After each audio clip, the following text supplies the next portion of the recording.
Merci à tous d'avoir joué le jeu de ce rapprochement et de cette intimité autour de Sarah William Goldhagen, que je suis très heureuse d'introduire dans le cadre du cycle de conférences d'Archizoom 2011. L'exposition dédiée à l'iconographie du livre Learning from Las Vegas nous permet de découvrir par son cycle de conférences une nouvelle génération de critiques et historiens de l'architecture. En effet, ceux-ci établissent une réelle distance critique et historique avec ces espèces de monstres sacrés de l'architecture de la deuxième moitié du XXe siècle, que sont Venturi, Scott Brown ou Eisenhower par exemple. Cette distance leur permet une lecture théorique plus objectivable, pour autant qu'une telle attitude soit possible, et certainement plus clairement déterminée, leur permettant d'établir des ponts cohérents entre les hypothèses d'alors et des observations contemporaines. Sarah est master en histoire de l'art de l'Université de Columbia en 1987. Elle est docteure en théorie de l'architecture moderne et contemporaine en 1995. Sa thèse, entièrement réécrite, comme doit l'être toute thèse, sera éditée en 2001. Elle s'intitule « Louis Kahn, Situated Modernism ». Elle a fait date. Cette monographie montre un Louis Kahn profondément ancré dans les débats de son temps, politiques, culturels, artistiques, économiques, sociaux, et non plus comme ce génie solitaire auquel les historiens précédents nous avaient habitués. Pendant une dizaine d'années, de 1995 à 2006, Sarah fut professeure à la Graduate School of Design de Harvard. Tout étudiant à Cambridge pendant cette période garde un souvenir illuminé des cours et séminaires de Sarah. Là, elle enseigne les méthodes de lecture visuelle que demande l'architecture, la visual literacy, avec la même attention que l'on appliquerait en littérature l'analyse de texte. Enfin, elle s'évertue à sensibiliser l'étudiant autant sur les questions de forme que de fabrique de cette forme. L'architecture comme espace construit. Elle démissionne en 2005 pour embrasser une activité de théoricienne et de critique indépendante à 100%. Aujourd'hui, dès 2006, elle se consacre à l'écriture et essentiellement au comité de rédaction du magazine américain bimensuel qu'est The New Republic. Ce journal de centre-gauche est une référence unanimement reconnue autant pour ses articles en politique générale que de questions de société et d'urbanisme et d'architecture. Les articles de Sarah y sont toujours pointus, ancrés dans un débat dans lequel elle n'accepte d'écrire que ce qu'elle a physiquement visité. C'est un fait assez rare pour le souligner. Sa langue directe et sans sous-entendu font de sa critique un moment à la fois apprécié et redouté. Amis d'Archizoom, chers étudiants et enseignants, je vous l'invite à l'écouter.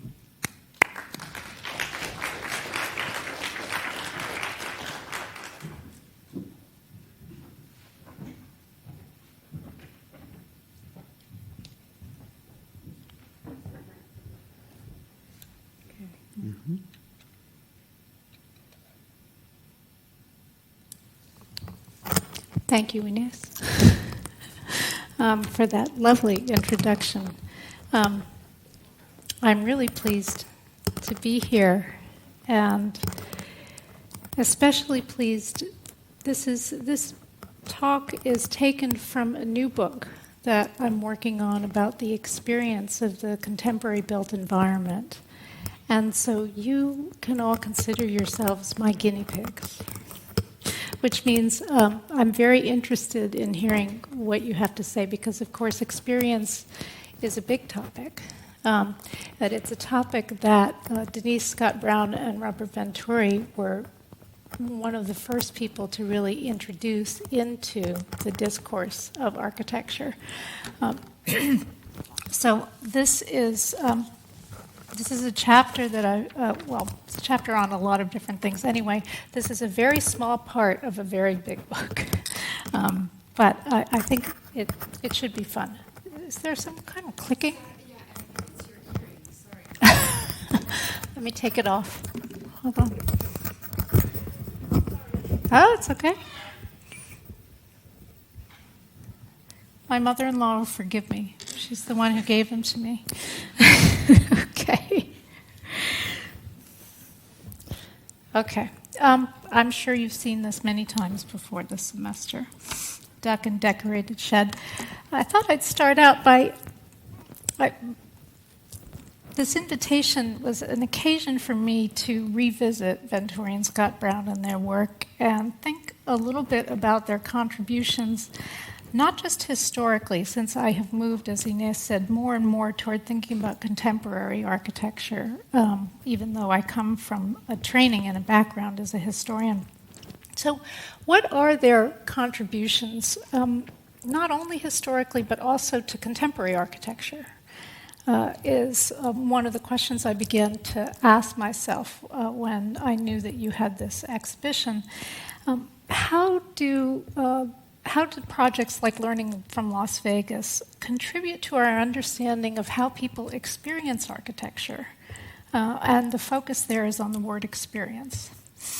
And following that, so on the one hand, you have how people experience architecture in the built environment. On the other hand, you have how should architects design, given the knowledge that we have of how people experience the built environment. And of course, their first proposal in Learning from Las Vegas was that modern architects of the post-war period, but their target really is Mies, I think more than anybody else, were working too hard in trying to create an experience of architecture.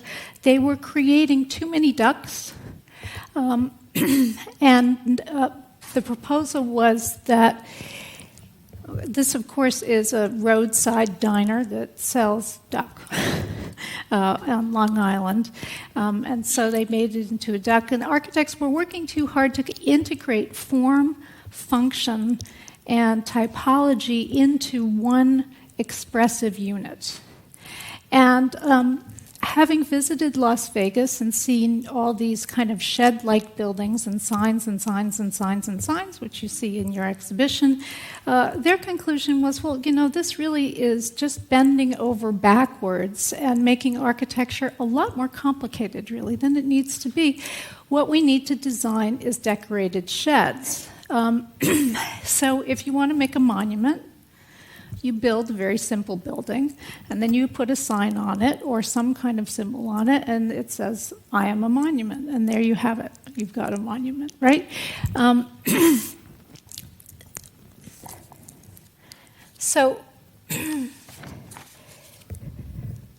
another one of their targets, Venturi's mentor, Louis Kahn, on whom I wrote my first book, another Paul Rudolph, whom he attacked because he didn't want to attack Kahn, because Kahn was kind of like a father to him in Learning from Las Vegas and other books. So let's take the Richards Medical Center. Oops, sorry, I was trying to go for the laser here, which is a laboratory building. Many of you probably know, not very functional, but nonetheless, Kahn thought, okay, what is it about a laboratory building? What sort of defines a laboratory building? Well, in biological sciences, you have to clean the air. You have to constantly purify the air. And so he separated out what he called the air you need to breathe from the air you need to throw away.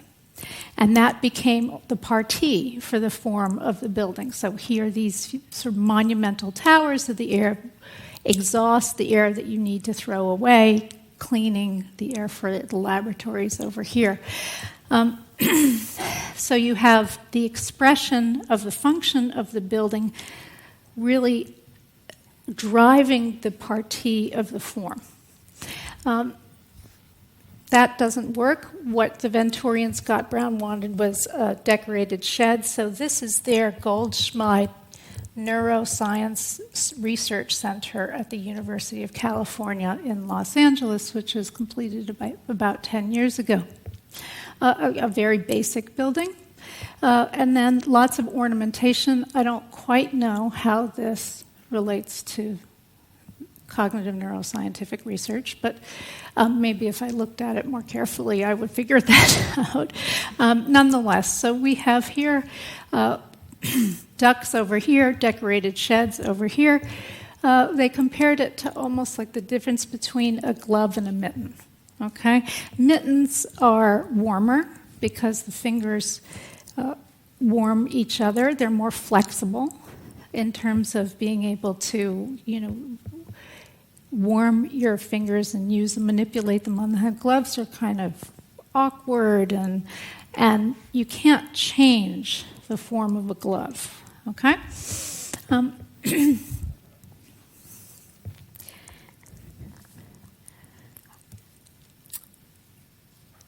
Okay, so in looking at different precedents, they made a historical argument. And I'll go through this relatively quickly, assuming that you've heard at least some of this before. They say historically this is what people have always done. In fact, if you look at Romanesque architecture, where is the communication coming from? From where do you derive the meaning in your understanding of these buildings? Not necessarily from the form of the building. In fact, one Romanesque church or early Christian church looks very much like another Romanesque or early Christian church. One Gothic very much like another. I mean, yes, there are differences and so on. But the iconography and the symbolism in early Christian, it's the mosaics. When you get to a cathedral like Amiens, it's the sculptural program. That's where the meaning comes in. And meaning is what gives people experience. This is the argument in learning from Las Vegas. Okay?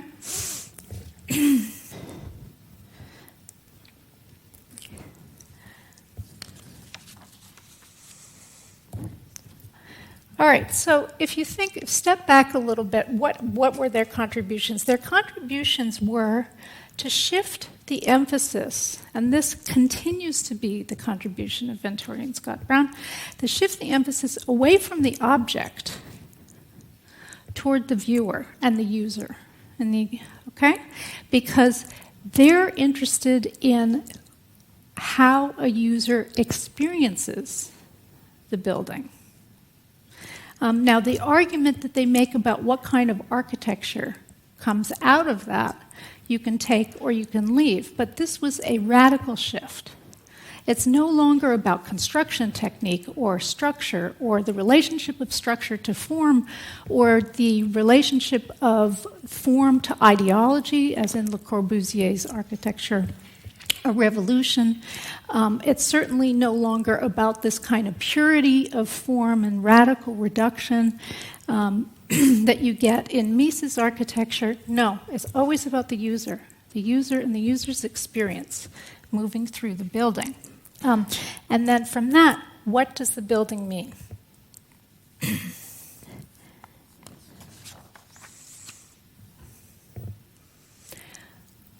Another important contribution that comes out of their emphasis on experience is in placing their emphasis on the experience of the viewer or the user of buildings. Venturi and Scott Brown also argued against the privacies of the integral qualities of the object itself. Thank you.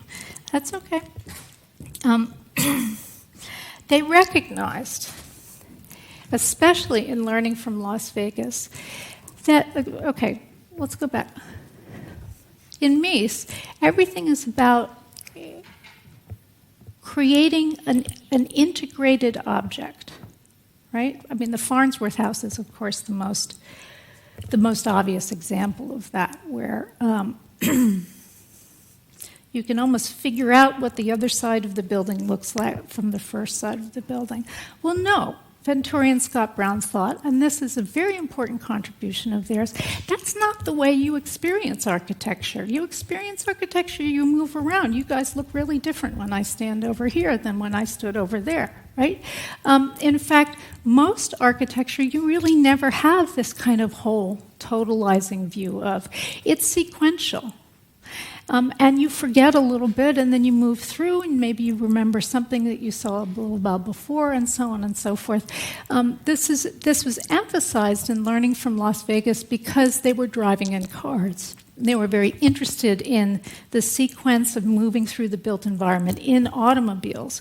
But nonetheless, the kind of disparate, sequential, and non-integrated aspect of the way that people experience architecture is something that no one had really paid that much attention to and was extremely influential.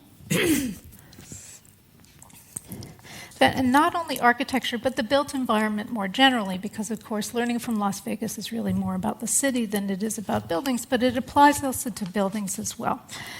Okay, so given all of these contributions, you wonder,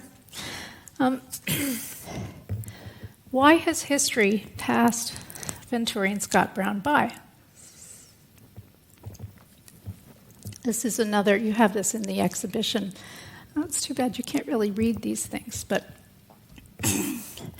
and they have a lot of different drawings like this, where they show kind of a typical suburban landscape and then these bubble things like you have in cartoons, communicating what's important about this landscape. No curb, curving street. No fence, sidewalk, so on and so forth. Okay, the cover from Learning from Las Vegas. I would posit that one of the central reasons that the movement that Venturi and Scott Brown actually initiated moved so quickly by.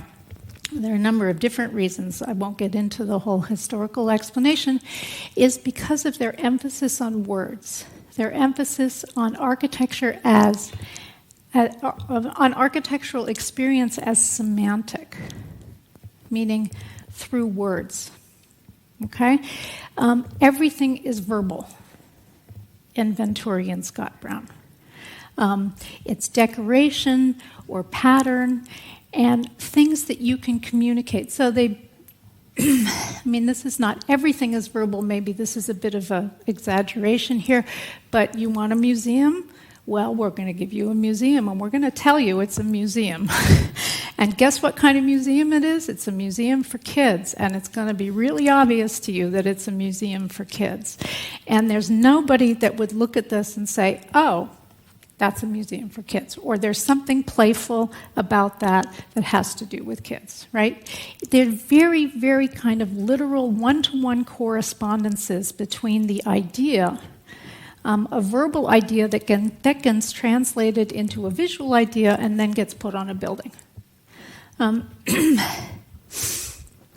of course, the context for this was the rise of semiotics, in which philosophers, linguists, what do you call people like Roland Barthes?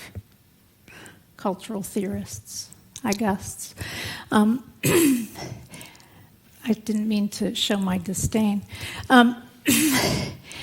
We're arguing that all thought is linguistic. So the experience of a building is an experience that you have by thinking about it in words. In fact, for 20 years, from semiotics into post-structuralism, the dominant idea was that all language is socially constructed, and all thought is socially constructed. So if you can't think it semantically, it doesn't exist. It's not a thought. Okay? And I think Venturi and Scott Brown would continue basically to argue this. Now, according to semiotic theory and Venturi and Scott Brown, if you read their work, it's very clear that this is what they're thinking, even though they don't refer explicitly to semiotics. Visual experience, spatial experience, what I'm calling phenomenological experience in the body and of the body, is second-order experience, dependent, which you can only understand or even be aware that you're having when you can articulate it verbally. Hence, it's when you say, oh, no curbs, that you actually begin to experience and understand that environment. Okay? So if you understand this premise, then Venturi and Scott Brown's emphasis on signs and symbols makes sense. And it's true, some meaning works this way. Absolutely. Now, I had initially thought that I would be talking more about Asia. I just got back from a long trip in China, Japan, and Korea. And here is a perfect example of Venturi and Scott Brown's approach to architecture. I thought it's in Beijing. It's just a regular old apartment house. And 50, 60 stories, something like that. And they wanted something that really looked Chinese. So what did they do? They kind of stuck a pagoda on the building. And then, in fact, they did more than that. So they canted the apartments looking one way, one looks out this way, one looks out that way, and so on, to suggest or evoke the traditional Chinese construction techniques underneath the roofs. Okay? Now, someone who is not Chinese would not understand these references. This is a perfect example of a kind of semantic way of approaching meaning. Here's another example.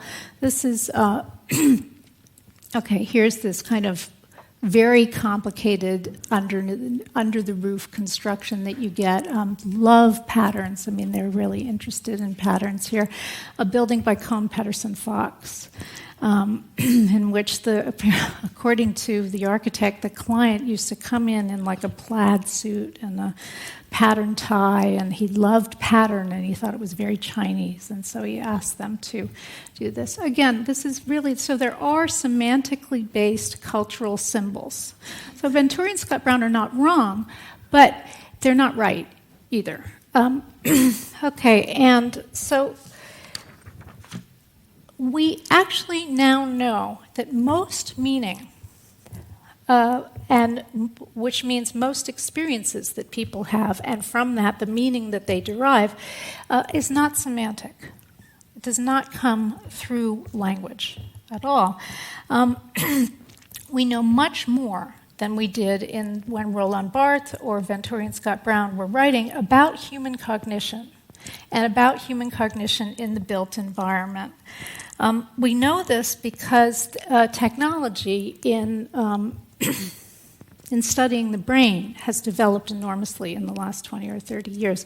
We now have functional magnetic resonance imaging. We have PET scans. We have this. So you can study the brain and see how it's working as people are thinking by giving them certain things. So these are fMRI images. And it turns out that Venturi and Scott Brown's idea about experience and the semantic nature of experience had it exactly backwards. Most thought, most processing of human experience is un- or non-conscious, about 85 to 90%. About 85 to 90% of what you think is not conscious. Okay? Now that's surprising to architects. In fact, I wrote an article a couple of years ago, and the editor put exclamation point, exclamation point. Come on, Sarah, you can't really be true. You say that to scientists, and it's a given. Okay, and that in fact, conscious thought often succeeds unconscious thought. And the most famous example of this is studies they did a few years ago on decision making, where they would put an apple on a table and they would say, okay, pick up that apple. And while they were doing fMRI brain scans on these people. And the neurons that would fire to tell you to pick up that apple fired before you were aware that you were going to pick up that apple, and way before you actually started to move your hand to go and pick it up. So there's just one example. Do people understand what I'm saying here? So you had this kind of, you're constantly thinking unconsciously as you're navigating your way through the world.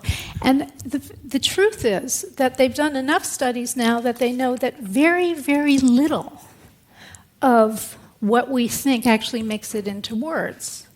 As one scientist put it, only a very small part of what we think is, as he put it, clean and well lit enough to become words.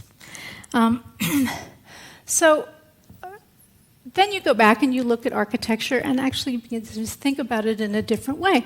You don't really take the pyramids. You don't need words to know that these guys are really kind of settled into the ground, right? And they're heavy. And you don't need words to stand on this plaza, as I did this summer, and think, man, this is pretty scary, right? This thing, I mean, I know that Rem had a good engineer, but what if this thing comes crashing on my head? They're very physical and phenomenological kinds of experiences. So, Venturi and Scott Brown emphasize the user rather than the maker of the object. That's good. They emphasize the relationship of meaning and experience to one another. There's nothing in life without meaning. You derive meaning from it, and that meaning comes from experience. They were also correct in their relationship of architectural experience as disparate and sequential and moving through time. But they're incorrect in their assumption or even proposition that architectural meaning is derived through language. It's not. So, given what we now know about the nature of human cognition, we have to rethink architectural experience, I think, really from the ground up. And in rethinking architectural experience, we will once again rethink how architects should actually approach design. This, by the way, is a wonderful image by Moholy-Nagy from the 1920s, in which he was trying to express the kind of integrated and interactive relationship of the human body to the exterior environment. Okay, Venturi and Scott Brown talked a lot about signs and symbols. This comes directly out of semiotics and the emphasis on language. But the master category is not symbols. This is a symbol. The master category is metaphor.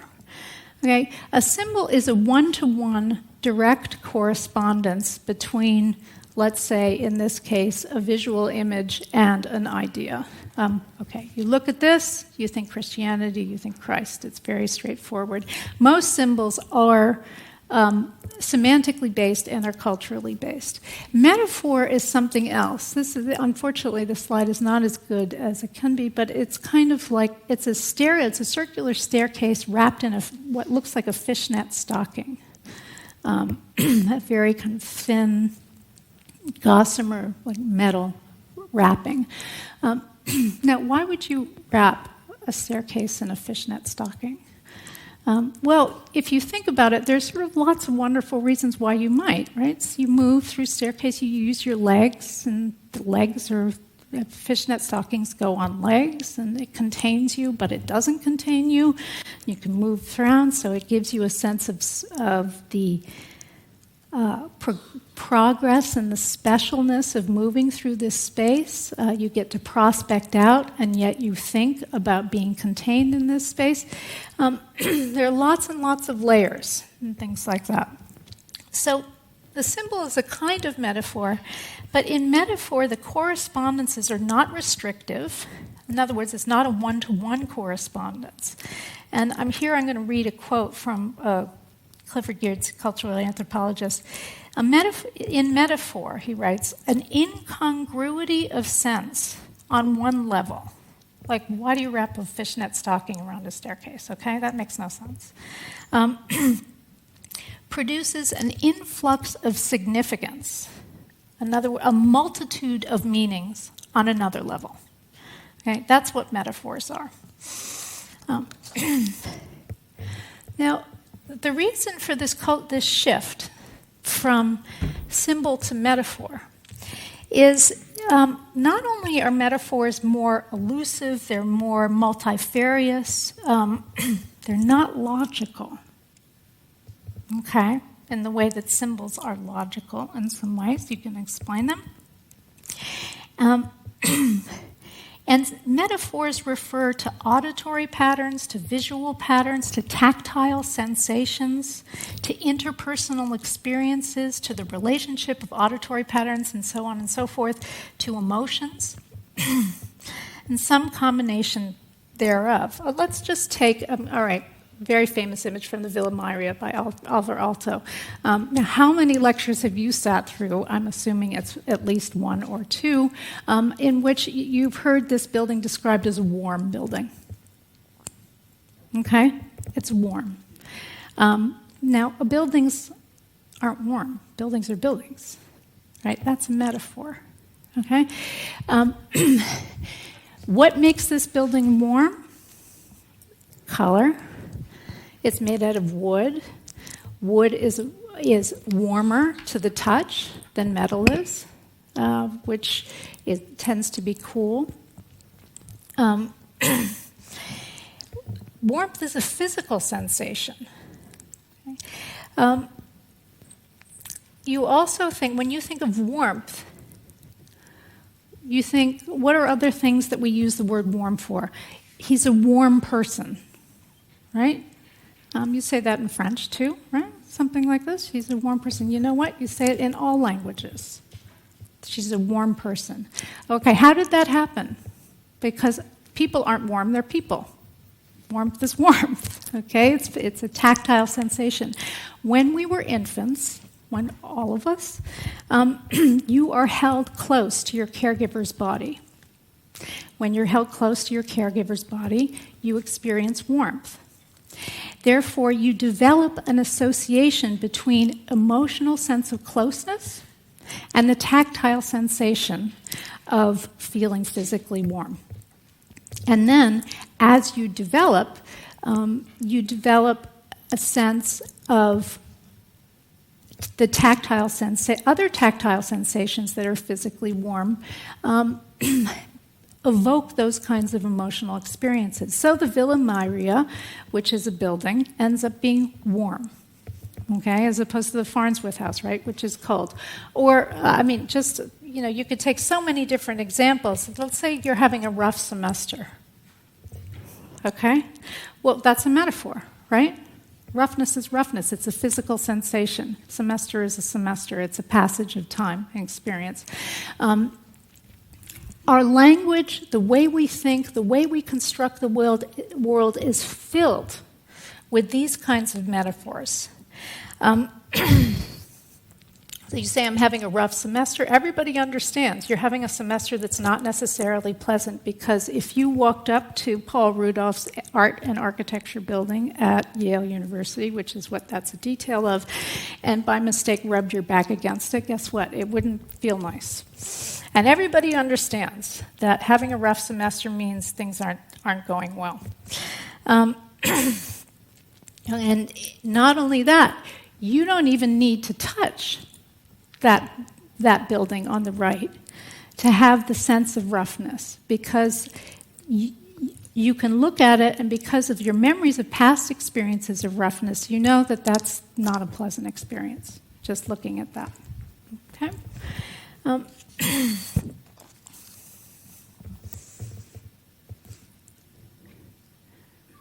So we're going to skip to that. Okay. So how does this work in the built environment? Right. Actually, so the important thing, I'm just going to summarize quickly. The important thing about metaphors is that they're non-logical, and they're intersensory. For example, she's a warm person, takes a physical feeling and grafts it onto an emotional feeling, right? They're intersensory, they're non-logical, and they're embodied. In other words, they come from your physical experience of living in a body. Okay? None of this, you can explain it in language, but it's not linguistic. Okay. So how does this work in architecture? I'm going to take a very simple metaphor to try to explain it. How are we doing on time here? Take a tree. A tree is an object in nature. Shelter is a basic... actually, we'll go back like this. If you stand underneath a tree, it gives you a kind of sense of shelter, right? Shelter is a basic bodily need. It gives you some kind of protection from nature's elements. Trees can also be place markers, right? A tree, like I particularly like these images. I thought, I would remember that tree. That would be a landmark for me if I saw that tree. Okay. How many trees? And I was actually with Ines and Patrick. I was having dinner last night. We were talking about Toyo Ito. How many trees do you see in contemporary architecture? This is by a very small Japanese firm called Mount Fuji. And it's a little house because everything in Tokyo is kind of little when it comes to residential environments. And it's called the Tree House. And everything is hung off of this one thing right here. And you can see these cross beams going across as if they were branches stretching out and then turning into bookshelves. It's a tiny little space. What do they get by making it a tree? Well, one thing they get is that it works in earthquakes, right? Because it's all set into this one column. So there are functional reasons too. But what else do they get? You have the evocative associations of standing in a tree. And when I talked to the owners, they said, now what kind of shelter does a tree provide? It's not like sitting in a container, right? Being sheltered by a tree gives you both shelter but also freedom. And anybody who stands under a tree understands that, as we all have. And then they take these metaphors in lots and lots of different directions. So the tree starts out as kind of looking very tree-like over here and functioning as a tree-like, and then it moves into becoming sort of an implement, because trees make implements, right? You make furniture from them, you make books from them, this becomes bookshelves. There's also an uneven terrain here. You've got lots of changing floor levels in this house, as you can see. So one room, the kind of foyer, and then the main living space, and so on, and then here we're going the other way around. That's the living room, and then the bedroom. You move up just a couple of spaces each time you go, just as when you walk around a tree, it's sort of uneven terrain. You get the sense of a tree house. There's a playfulness in moving up a tree and climbing. You get to see different levels. Now, I'm not saying... I happen to really like this house, but I'm not saying this is brilliant architecture. I'm simply trying to illustrate to you how pervasive metaphors are, in the way that architecture is made. I'm getting ahead of myself here. All right, so it's a relatively simple metaphor, but it is embodied. The relationship of a person to a tree to a shelter to a home. These are things that you understand. You don't need necessarily words or language. And then there are a whole sense of associations that come along with using this metaphor of a tree or a tree house. Trees provide some sense of protection. They're sound absorbing, maybe a sense of peacefulness, quiet. If you look at a tree, there's this kind of maybe works and maybe doesn't work. Tree is structured a little bit the way we are, right? If I go like this, you think, well, she's sort of imitating branches spreading out on a tree. Has a head moving like that, and then a trunk. So there is, I think, a kind of animistic association as well. Okay. Take a completely different sense of a kind of tree here, where you've got Jürgen Meyer H's project that's still, I think, I'm not even quite finished, or finished in Sevilla, where he makes a little forest in the middle of the city. That's what it looks like from above. So you have this kind of organic, this organic biomorphic invasion into a very dense urban environment, creating a sense of a forest in the middle of the city, and a protection and shade and so on and so forth.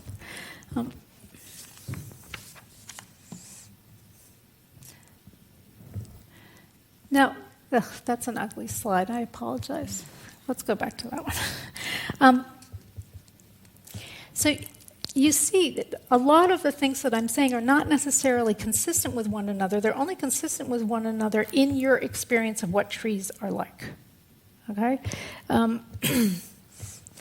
The sense of fluidity the spatial fluidity, the relationship of indoor to outdoor that you get in Jürgen Meyer H's project or in the Mount Fuji project, doesn't necessarily have anything to do with wood, but it does to you because you know trees. So there's a series of metaphorical associations that are being made here. Okay.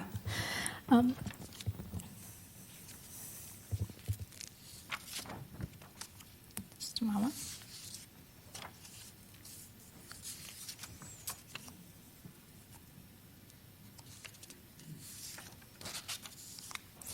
Now,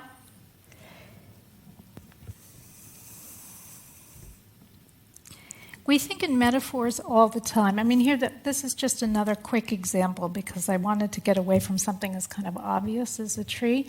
Let's say, if you say, boy, that person's a really, really big deal, right? What does that mean? That means that person's important. Or that person's a small person, right? It's not important. Or somehow unappealing. Well, big, small. When you were a kid, what? What was big? Authority figures. What was small? You. Right? What did you need? You needed people to take care of you who were big, and so on. And the point is that the brain research has shown that we now know the brain is extremely plastic, that you develop these associations very early on, and they're wired. They're literally wired in your brain. You can't think another way once you begin to develop all this kind of cache of metaphors, like important is big, small is unimportant. Let's go to something more complex, and then I think I've written too much, so I may just end up with this, because I wanted to do something that was a little more spatial and sequential. Alto is someone who understood the metaphorical nature of experience, even before we knew all this stuff that we now know about the brain. This is the Venturi Library, which he got the commission for in 1920. You would think I would know this like this, but I don't. 1928, I think, 1927, but it wasn't finished until 1935. And the project went through many iterations, and it's often seen to be indicative of Alto's shift toward modernism, because it ends up at the final project. The first project was quite neoclassical. The final project has these sliding planes off of one another, these sliding volumes, and is much more modern or modernist in its orientation. But Alto said, my basic idea for this library really never changed. I always had two blocks. I had what he called a block for the ear and a block for the eye. It was the public library. And he also sometimes referred to this as the social block. That's where the famous auditorium with the wavy ceiling is. And this is called sort of the private block. Okay? So he thought of reading as a private experience. And then there are offices and auditoria here, so an auditorium here, this is a social experience. He said, my basic idea for this library never changed, even though initially I had a kind of Asplundian design, and then I ended up with what I ended up with. It was always from this, which is the preliminary sketch for the drawing. And he just said, I thought about what a library was, and I thought, okay, what I wanted was to convey the experience of moving up a mountain and then stopping on plateaus and looking around and prospecting, and then moving up to the next plateau and stopping and prospecting and coming down, and so on and so forth. Okay, well, what's the metaphor here? Knowledge is light, right? When you say you're getting an idea, do you say or think to yourself, wow, a light bulb just went off in my head? Or, I saw the light, I understood, right? One of the oldest metaphors, it used to be God is light in more religious times. Knowledge is light. So then the progression, there's light at the end of the tunnel. Okay? The progression through architecture into a library is the progression from the world, and you move, and you go to one plateau, and you think maybe you understand, and it's light, and you can look around, but then you climb some more, and it's lighter, and there's more sun up on the top. And so here's the section. Okay? That's what you do when you get into the Vipuri library. Now, of course, these are old slides. You go into this tight, compressed little area, space, into this. Okay, you're coming up. That picture was this staircase right here. You move around into this, and then you're up on the plateau. And then, of course, the famous skylights, which are 6 or 7 feet deep, and designed very, very carefully to give a sense of even light so that you would never have a shadow on the book as you were reading privately. Oh, also, let me just go back to the plan for a minute.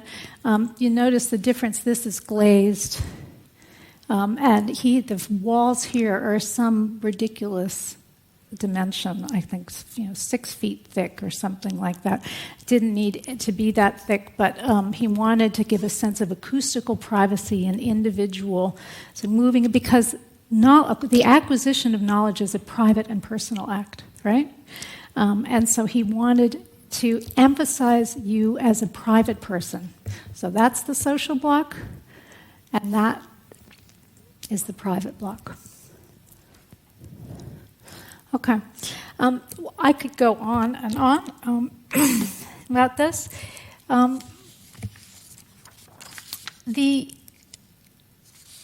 thing that I think is most controversial, or maybe perhaps I'd be interested to know what you say, is most controversial about using this research that we now know about cognition and the brain, is the universalism of my proposals.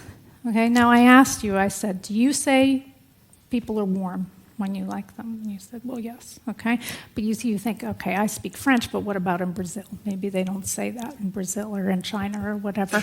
But the fact is that cognitive linguists have done a huge amount of research, and these metaphors, there's a huge pool of metaphors that exist in every single culture.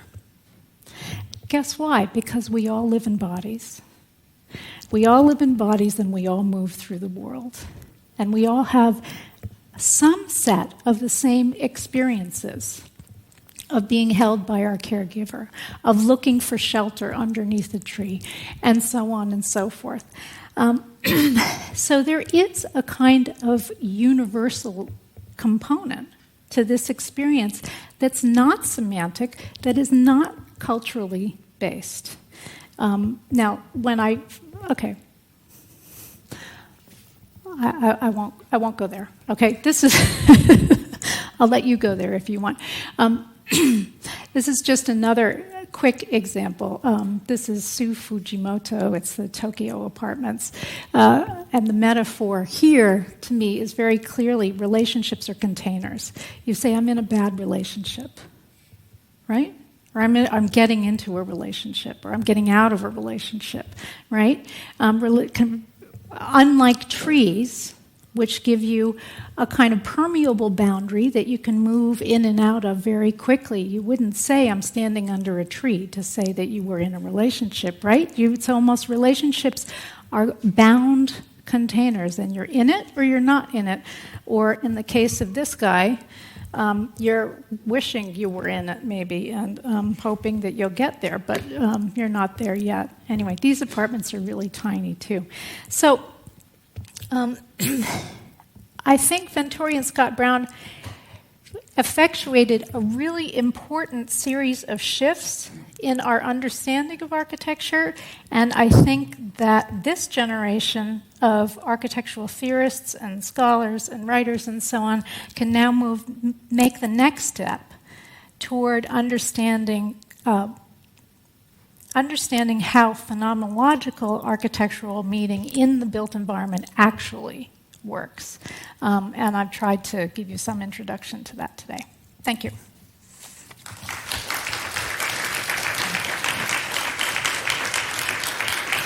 And I'm happy to take questions if people.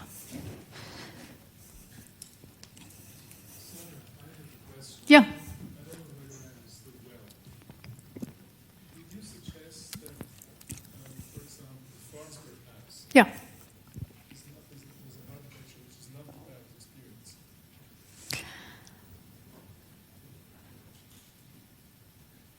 No. I'm not saying that. No, absolutely not. It clearly is about experience and a certain kind of sensuality in its experience.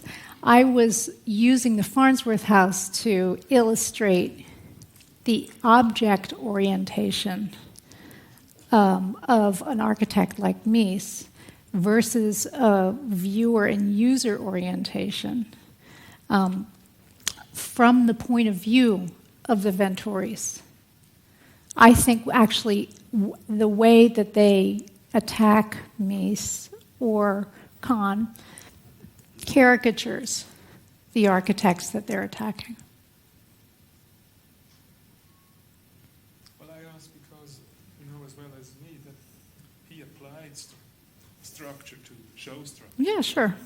He decorated his sheds as well, in a way. Yeah, absolutely. No arguments from me there. And look, part of the reason Alto is an interesting example is because a lot of this stuff, I don't like this word, architects have intuited, right? Precisely because we live in bodies in the world and we seek meaning in the built environment. And Mies did too. So, anybody else?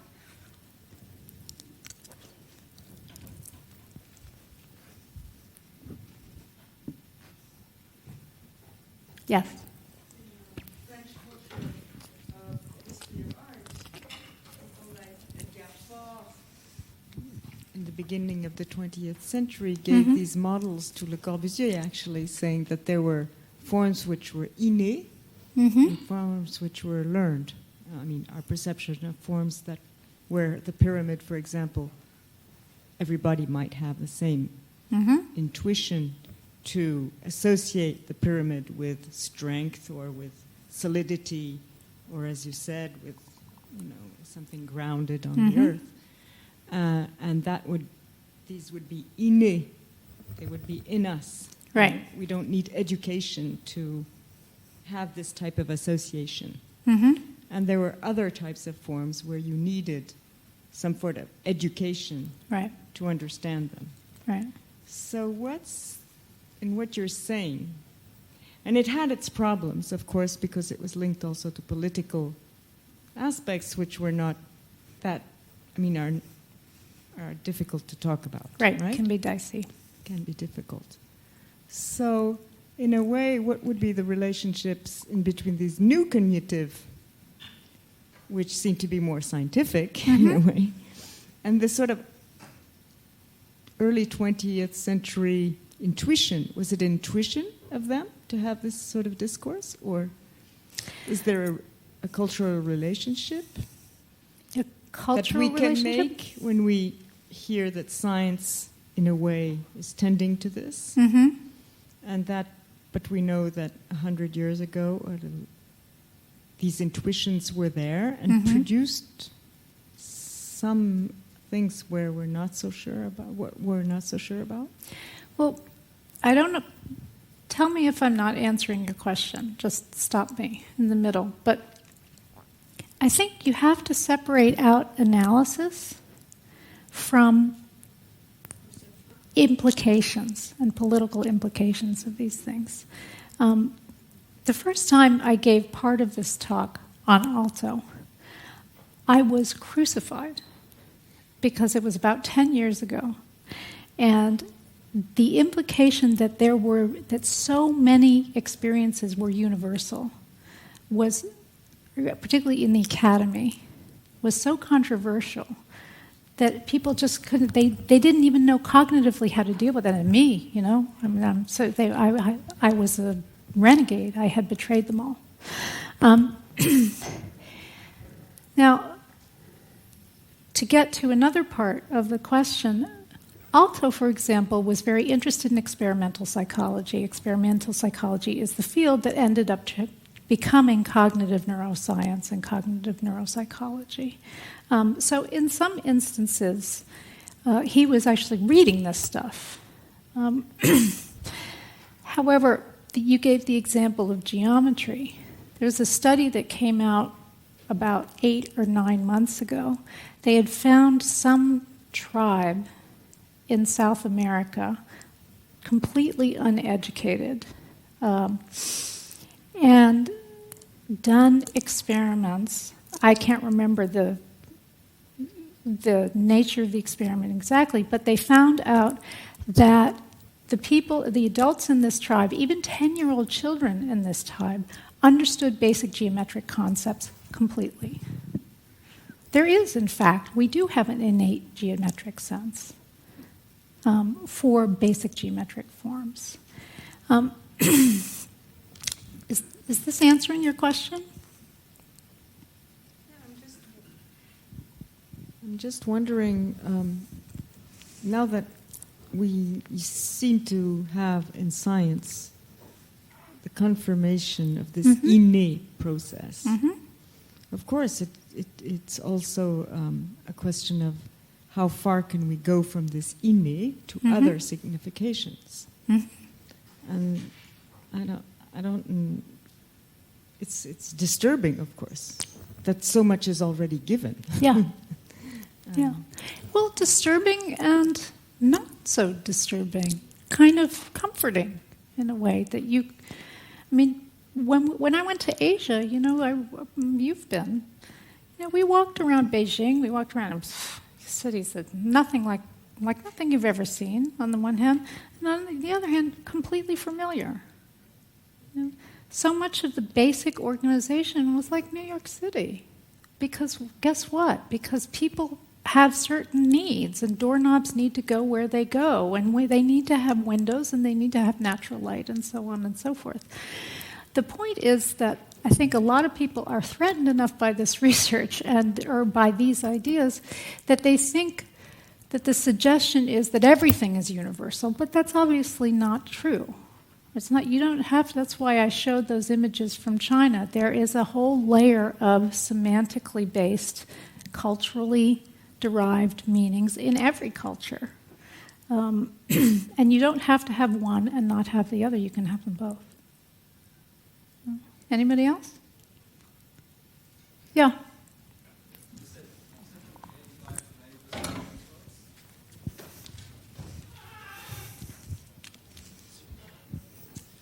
You said that 85% to 90% of the thoughts are unconscious? Correct. Or non-conscious. Or non-conscious? There's actually a difference between the two, but I did. Go ahead.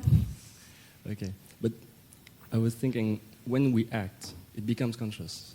As an architect, for example, when we build, when we draw, something maybe unconscious, we have a feeling, like intuition. Then we begin to draw, and then it's an action.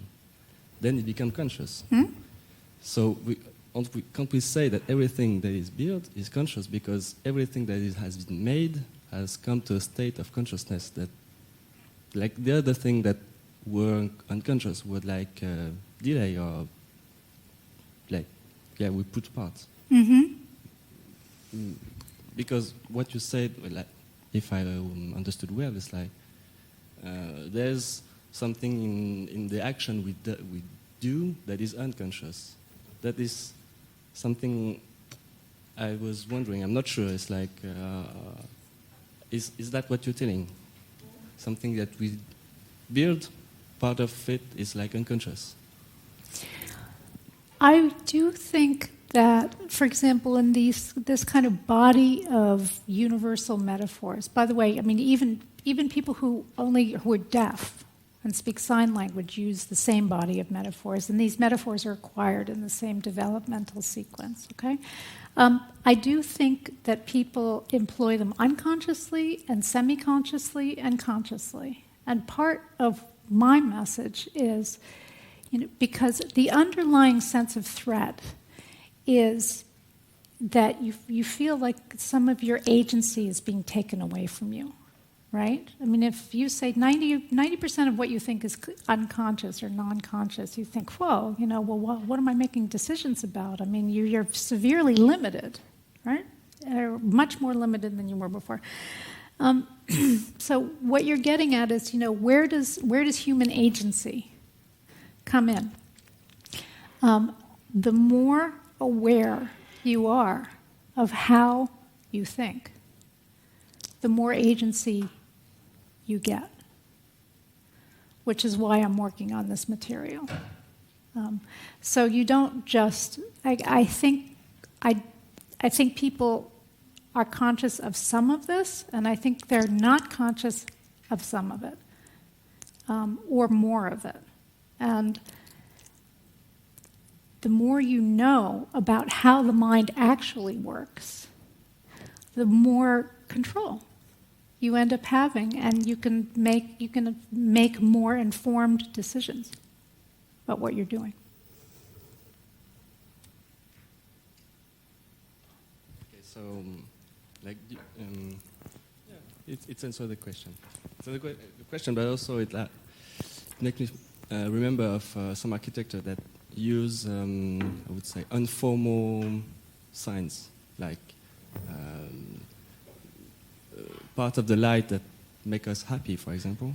Mm-hmm. Like this kind of, it's not phenomenological. It's like, I don't remember the word, but like, so are you saying that you're going that way, maybe? What do you mean by that way?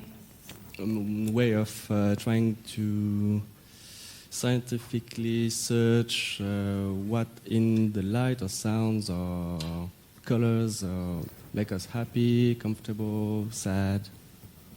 Yeah.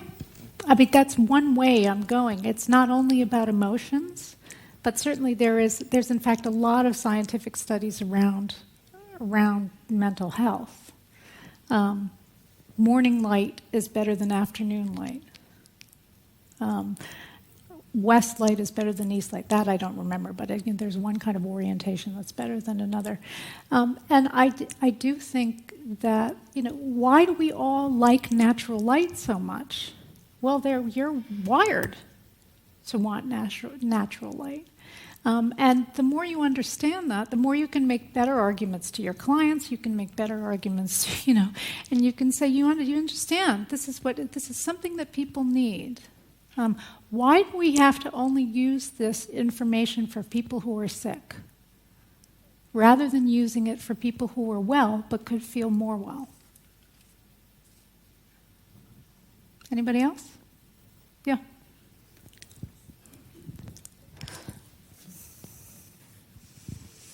This is regarding the scientific research and these associations. Hmm?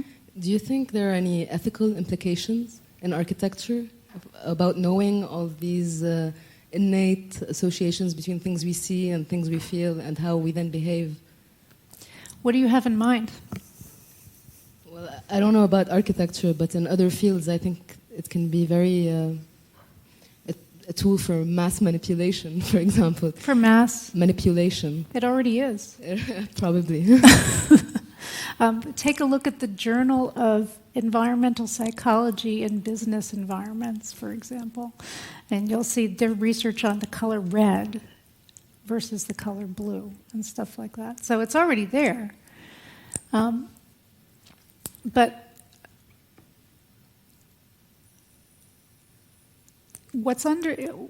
tell me if I'm wrong. What's underlying your question is, are the implications of this worrisome enough that I don't want to accept that this is true? Is that what you're saying? Basically, yes. Okay. Again, analysis is one thing. What you do with that information is another, but you can't not look at this. It's there.